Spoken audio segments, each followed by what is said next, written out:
प्यारे विद्यार्थियों, मैं आज आप लोगों के लिए संस्कृत व्याकरण का कक्षा 9 और 10 को चौथा वीडियो पढ़ाने जा रहा हूं। इसके पिछले वीडियो में मैं आपको गुण स्वर संधि के बारे में मात्र सूत्रों को बता करके विराम कर दिया था। आज पुनः उन सूत्रों पर विचार करेंगे। गुण स्वर संधि में 3 सूत्र आते हैं। पहला सूत्र है अदेन गुणः, दूसरा है आद गुणः और तीसरा है उरण र परः। अदेन गुणः सूत्र हमें यह बताता है कि गुण संज्ञक सूत्र है, ये गुण संज्ञक सूत्र है और अदेन गुणः का संधि विच्छेद करेंगे तो अत धन एन। एन क्या है? प्रत्याहार है, जो मैं कोष्टक में लिख दिया हूं। एन प्रत्याहार है और एन प्रत्याहार के अंतर्गत 2 वर्ण आते हैं, ए ओ, और जो म आता है यह इस संज्ञक वर्ण है, इसको नहीं लेते हैं।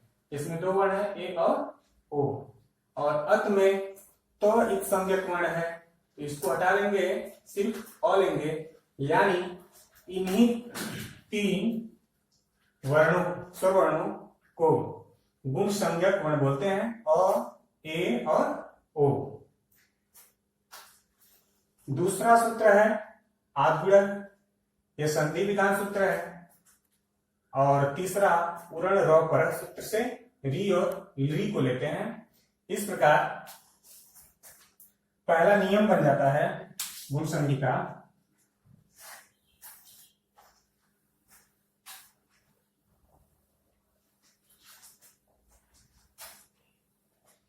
पहला नियम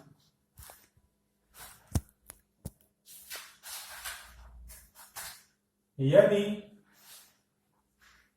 अ या आ के बाद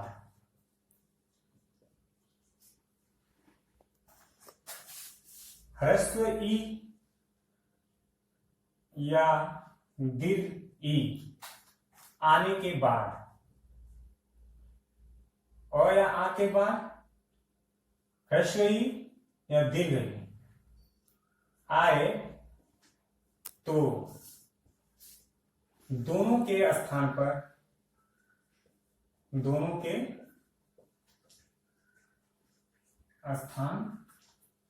पर ए हो जाता है, ए हो जाता है। इसी प्रकार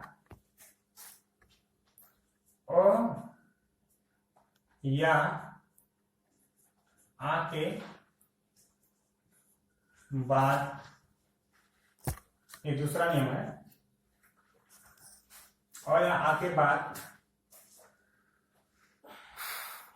उ ह्रस्व उ जिसे बोलते हैं और दीर्घ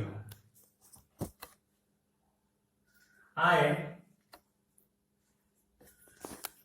तो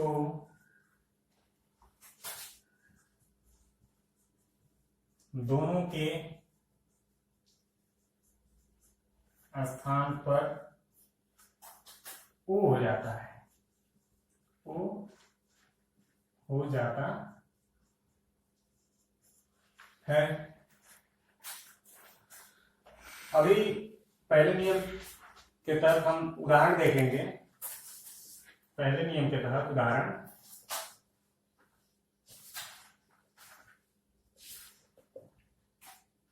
जैसे इसमें बता रहा है कि अ या आ के बाद ह्रस्व ई या दीर्घ ई आए तो ए हो जाता है।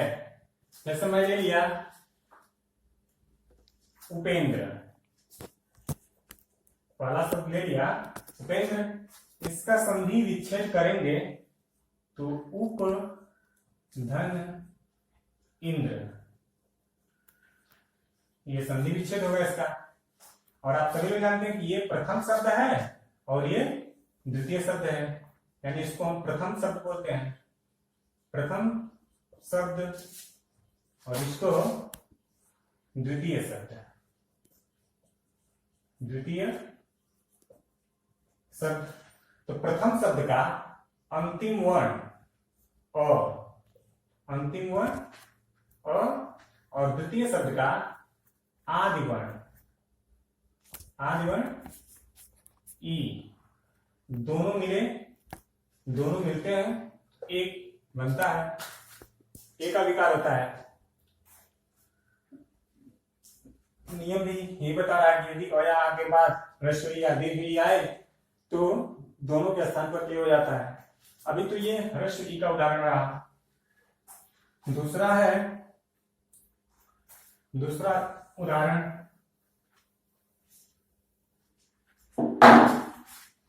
गणेश। दूसरा उदाहरण ले लीजिए गणेश। इसका संधि विच्छेद करेंगे तो गण धन ईस। आप लोग देख रहे होंगे कि प्रथम शब्द का अंतिम स्वर वर्ण और द्वितीय शब्द का आदि स्वर वर्ण ई, दोनों आएंगे तो दोनों को मिलाकर के एक स्वर का विकार होगा। इस प्रकार गणेश शब्द सिद्ध होगा। दूसरा नियम जो आप लोग के ब्लैक बोर्ड पर सामने है, अ या आ के बाद उ या दीर्घ उ आए तो दोनों के स्थान पर ओ हो जाता है। जैसे पहला ले लिए, पहला वृक्षोपरि,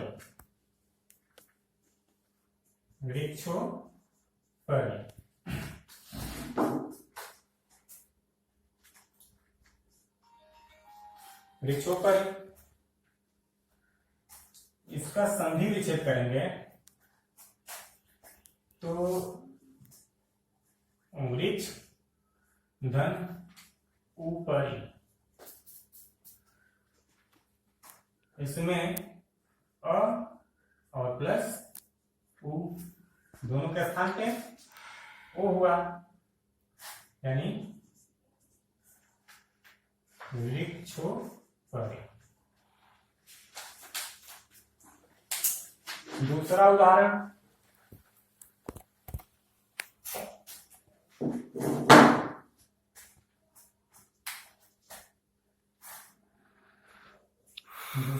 है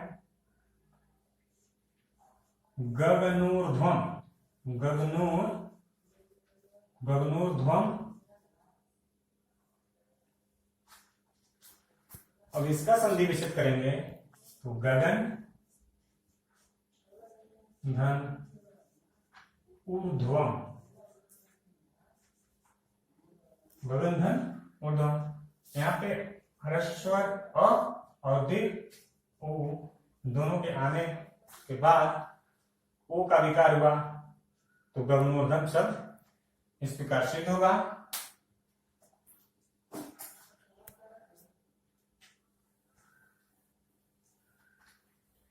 अब आप लोग के सामने तीसरा नियम, इसमें आप देख लिए कि जो आप लोग को बताए थे कि अधीन गुणा सूत्र से अ ए और ओ का विकार होता है, यानी गुण संज्ञक वर्ण बनते हैं। उसी प्रकार सूत्र से उरण र सूत्र से री और ली लेते हैं, ये भी दोनों स्वर हैं। और आप सभी लोग जानते हैं कि ली जो है मात्र या केवल ह्रस्व है, केवल ह्रस्व स्वर है, केवल ह्रस्व स्वर है।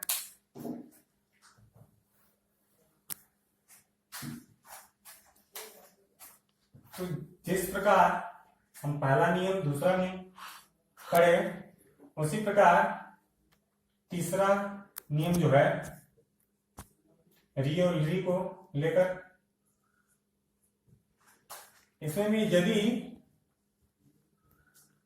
अ या आ के बाद री या री आए तो क्रमशः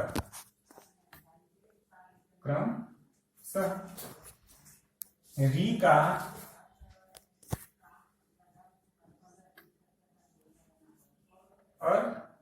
और री का अल हो जाता है, हो जाता है। उदाहरण देखेंगे।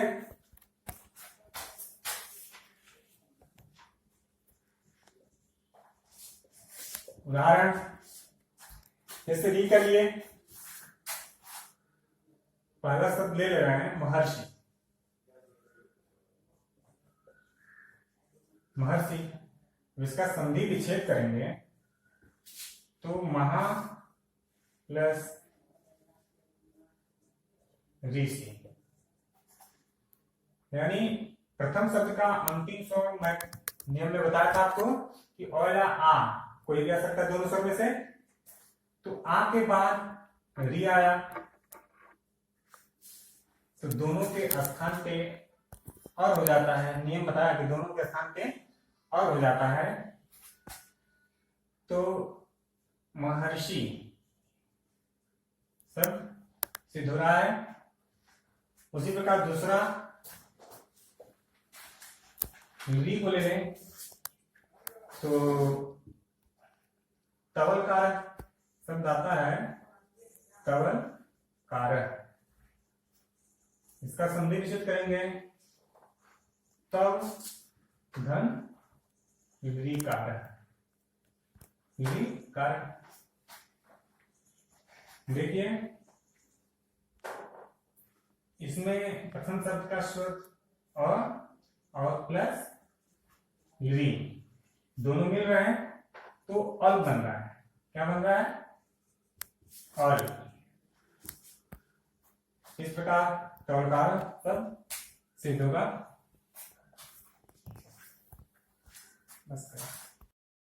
विद्यार्थियों, अब ये स्वर संधि का तीसरा संधि वृद्धि स्वर संधि। सूत्र है वृद्ध रेच। वृद्ध रेच सूत्र से स्पष्ट हो जाता है कि वृद्धि और एच, वृद्धि और एच यानी वृद्धि धन एच, ये वृद्धि है और एच प्रत्याहार कहाँ वृद्धि होगा। एच प्रत्याहार में वर्ण आते हैं ए ओ ऐ औ। तो ए का जब वृद्धि होगा तो ऐ होगा और ओ का वृद्धि होगा तो अ होगा। अब आप समझिए, जैसे नियम है, पहले नियम देख लीजिए। नियम पहला, यदि अ या आ के बाद ए या ऐ आए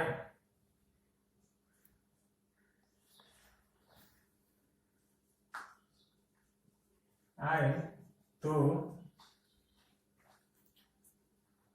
ए या ऐ दोनों के स्थान पे ये ए है और ये आय है, यानी इससे बड़ा ये है, यानी बढ़ के, वृद्धि का मतलब कि बढ़ के। तो वृद्धि रेचि सूत्र में ही बता दिया गया है कि एच प्रत्याहार के अंतर्गत जो वर्ण आएंगे उनका वृद्धि होगा, यानी ए आएगा तो अय हो जाएगा, ओ आएगा तो अ हो जाएगा। यानी इन दोनों के स्थान पे ए या अय, आय अया के बाद तो दोनों मिलेंगे तो क्या होगा, अय होगा, अय होगा। और दूसरा नियम है यदि अ या आ के बाद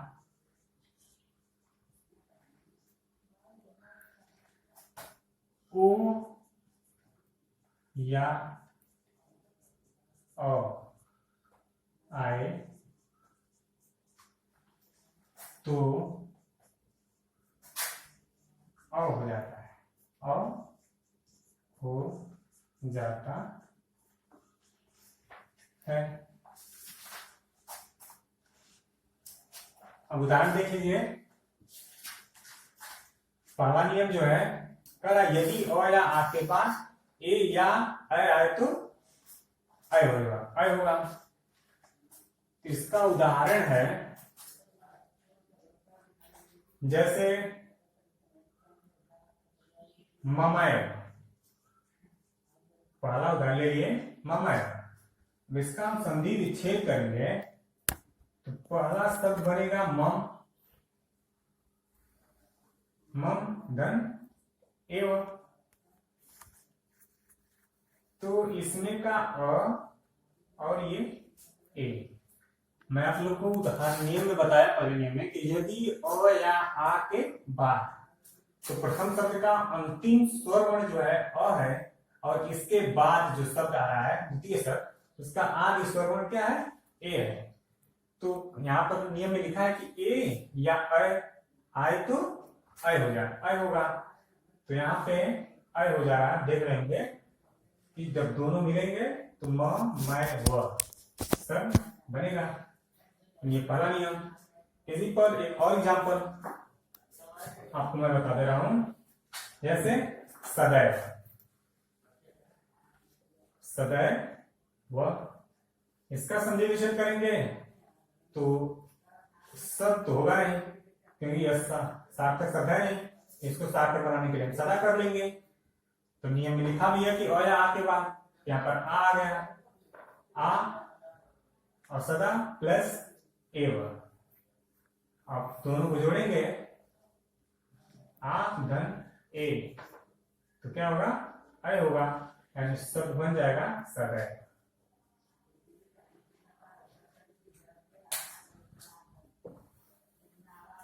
दूसरा नियम आपके सामने, यदि अ या आ के बाद ओ या अ आए तो अ हो जाता है। उदाहरण के तौर पे देख लीजिए। पहला वनौषधि, वनौषधि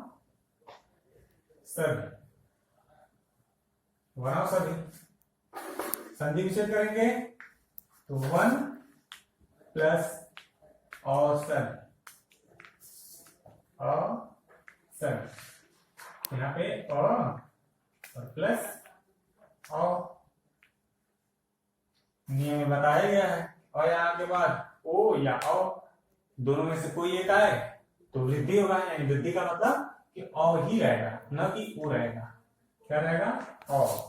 तो रूप बन जाएगा, शब्द बन जाएगा व नौ सद।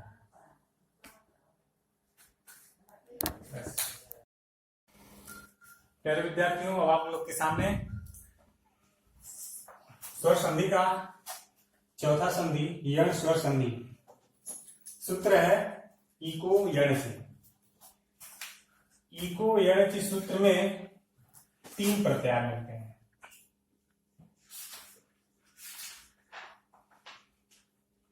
पहला इक, दूसरा यण और तीसरा अच। और उस सूत्र से ही इसकी हम परिभाषा बना सकते हैं कि यदि एक प्रत्याहार के बाद कोई अच यानी स्वर, अच का मतलब स्वर, कोई स्वर है, एक प्रत्याहार में भी स्वर ही है, तो एक प्रत्याहार में कौन कौन सा स्वर आएगा? ई, उ, री और री, ये 4 स्वर आएंगे। और अच में 9 स्वर आते हैं। कितने? 9 स्वर। तो इन स्वरों के बाद यदि कोई स्वर आ जाए तो विशेषतः हम ई, उ, री और ली स्वर का विकार यण से होगा। और यण में भी, यण जो है व्यंजन वर्ण है, यानी य, व, र और ल। इसको जब हम स्वरों की व्याख्या बता रहे थे आप लोग को अपने पहले या दूसरे वीडियो में, तो उसमें बताया था आपको कि य, व, र और ल इन्हें अर्ध स्वर भी कहते हैं। अर्ध स्वर, इसीलिए ये अर्ध स्वर होने के कारण ही यण संधि को हम स्वर संधि में रखते हैं। परिभाषा होगा इसका कि एक प्रत्याहार के बाद यदि कोई अच आए तो यह हो जाता है। अब उदाहरण देख लीजिए।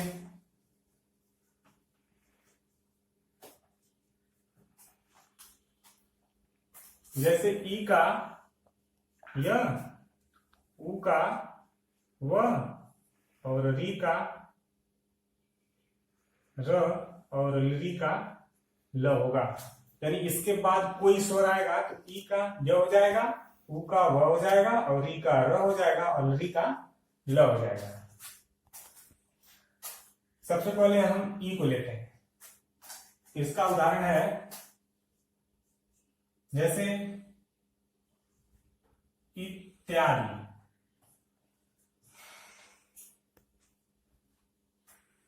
इत्यादि शब्द ले लिए। अब समझ में ये नहीं आएगा आप लोगों को कि इसमें ई कहां है, तो हमें ई नहीं देखना है।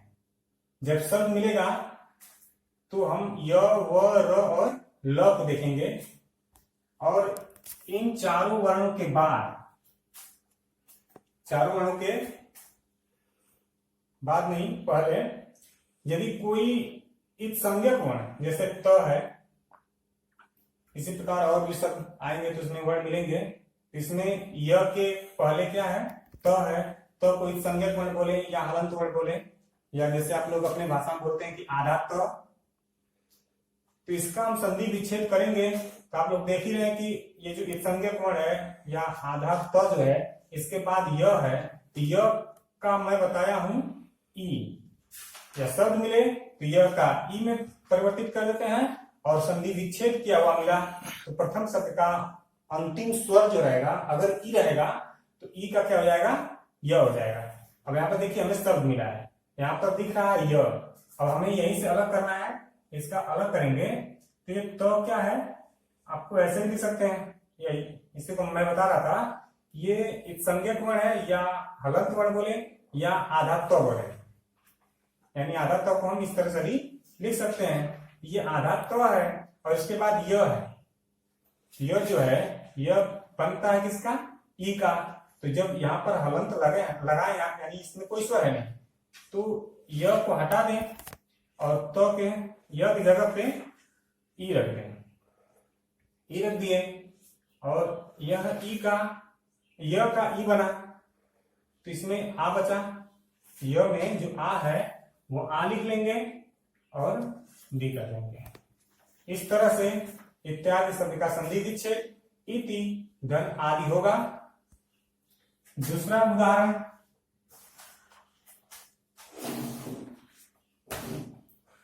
उ का लेते हैं। जैसे इत्यादि शब्द को सिद्ध किए, अब उसी तरह ऊ को देखिए। सबसे प्रचलित शब्द स्वागत या स्वागतम। स्वागत में भी अब यहां पर वो आया है, मैं पहले ही बताया कि यो वो र लोग हमें सबसे ध्यान देना है। सबसे पहले यहाँ पे वो है, तो वो के पहले जो संज्ञक वर्ण या जैसे आप लोग भाषा अपनी भाषा में बोलते हैं आधा स, तो वह का किस स्वर से विकार हो रहा है? ऊ से। तो सब को पहले ऐसे लिख लेंगे। अगर संधि विच्छेद करना नहीं आ रहा है तो सबसे पहले हम सब को इस तरह लिखें चाहे इस तरह लिखें, एक ही बात। अब उसके बाद वह है, तो वह है तो वह को हमें ध्यान देना है कि वह किस सूत्र का है, अरे किस स्वर का है? ऊ का है। तो अब यहां से इस हलंत को हटा देंगे और ऊ स्वर लगा देंगे तो ये पूर्ण हो जाएगा, सु हो जाएगा। फिर उसके बाद सु वह को हटाया जिसमें सु हो गया। अब इसका वह तो हट गया, इसमें का आ जो बचा तो यहां से लिख देंगे पूरा शब्द आगतम। आगतम, इस तरह से स्वागतम शब्द बनेगा। तीसरा उदाहरण है री का। री का ले लिए शब्द पित्राज्ञा। पित्राज्ञा तो सभी लोग जानते हैं कि त्र जो है त और प्लस र ऐसे बनता है, यानी आधा त और पूरा र दोनों मिलकर के त्र बन गया, यानी संयुक्त वर्ण। तो हम यहाँ पे पहले जब यहाँ पर र है तो र दिख रहा है, तो र के पहले यानी त्र को हम जब लिखे त और र यानी आधा त एक संज्ञक वर्ण आया, यानी र के पहले एक संज्ञक वर्ण, इसमें र के पहले एक संज्ञक वर्ण त है, तो पी और त ऐसे लिख लिए, यानी संज्ञक वर्ण लिख लिए। और र किसका बन रहा है? र किसका बन रहा है? री का। तो अब यहाँ पर हल ये तो जो है एक संज्ञक वर्ण है, इसमें स्वर है नहीं, तो यहाँ पे स्वर लगा देंगे तो हो जाएगा पितृ, क्योंकि र का री बन रहा है तो पितृ हो गया और र का हट गया ऐसे। अब यहाँ पर बचा आ, तो यहाँ पर पितृ हो गया और फिर आ लिख करके क्या लिख देंगे, बन जाएगा पित्राज्ञा। यहाँ पर तीसरा उदाहरण। अब चौथा उदाहरण ले लिए री को। अब ये संधि का हमने आप लोग को बताया, ई का उदाहरण, ऊ का उदाहरण और री का उदाहरण। अब री का उदाहरण आपको बता दें। री अगर स्वर आ जाए, प्रथम शब्द का अंतिम स्वर अगर री आ जाए उसका ल हो जाता है। ली के बाद कोई स्वर आए तो हमें उस पर ध्यान नहीं देना है, उस पर ध्यान बस इतना ही देना है कि अगर वो अ है तो सीधे ल ही रहेगा, अगर आ है ली के बाद तो ला हो जाएगा, ली का ल होगा और आ हो जाएगा तो ला हो जाएगा। तो हमें सिर्फ पहले शब्द के अंतिम स्वर्ण पर ध्यान देना है। और ली का बताया गया है कि ल होता है, इसका उदाहरण हम ले रहे हैं लाकृति। लाकृति। अब संधि विच्छेद करेंगे। अब आप लोग सोचेंगे कि लाकृति का संधि विच्छेद कहां से करें, तो सीधे सीधी बात है कि लाकृति जब शब्द मिला है तो इसमें हमें ध्यान देना है कि ल है तो ल का ली है और ली का ल। अगर शब्द मिलता है तो ल पर ध्यान दें कि ल कहां है, तो वहां से हमको विच्छेद करना है, अलग करना है शब्द को। और शब्द संधि विच्छेद किया हुआ मिले तो ली शब्द देखेंगे तो ली का क्या बनेगा, ल बनेगा। इस तरह से पहले ये शब्द मिला है, इसमें हम क्या देखेंगे, ल देखेंगे। तो ल कहाँ है, सबसे पहले ल है, तो ल को हम ली में बदल देंगे क्योंकि ली का ही ल हो रहा है, तो ल को किस में बदल देंगे, ली में बदल देंगे और जब ल को ली में बदलेंगे तो इसमें का आ जो स्वर है वह आ बच करके बचेगा, तो आ के साथ कृति जोड़ देंगे और इस तरह लाकृति का संधि विच्छेद ली धन आकृति शब्द बनेगा। और भी उदाहरण होंगे इसके। अब आप अभ्यास के तौर पे मैं ई उ री और री का क्या विकार होता है, य व र ल जो विकार होता है सबका उदाहरण मैं बता दिया।